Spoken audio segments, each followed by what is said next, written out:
Chief justice काजी फायजी ईसा ने वाज़ेह किया कि इलेक्शन कमीशन ने अदालत उज़्मा के फैसले की गलत तशरीह की। पीटीआई के हिमायत याफ्ता उम्मीदवारों को आजाद करार दे दिया गया, जो इलेक्शन कमीशन का इख्तियार नहीं था।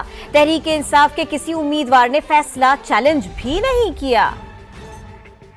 The impugned judgment of the High Court and the said order of the ECP to the extent of proportional representation, distribution of seats amongst the parties which won and secured seats is also maintained.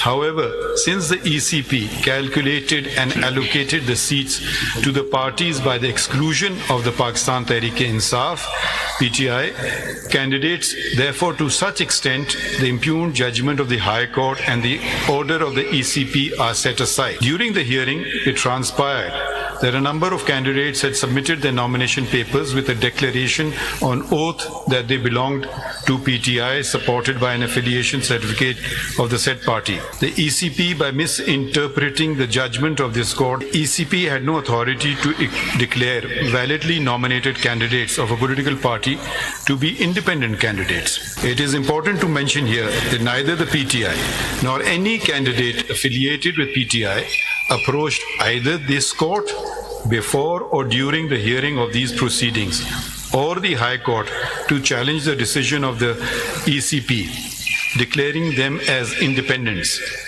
However, in view of the fact that the appeal and the petition are a continuation of election proceedings before the ECP, we can look into the vagaries of the decision of the ECP, as a consequence whereof the candidates who are declaring that they belong to PTI should have been treated as parliamentary party of PTI. Consequently, the PTI as a parliamentary party is entitled to the reserved seats to such extent that ECP should recalculate and reallocate the reserve seat amongst the political parties, including the PTI.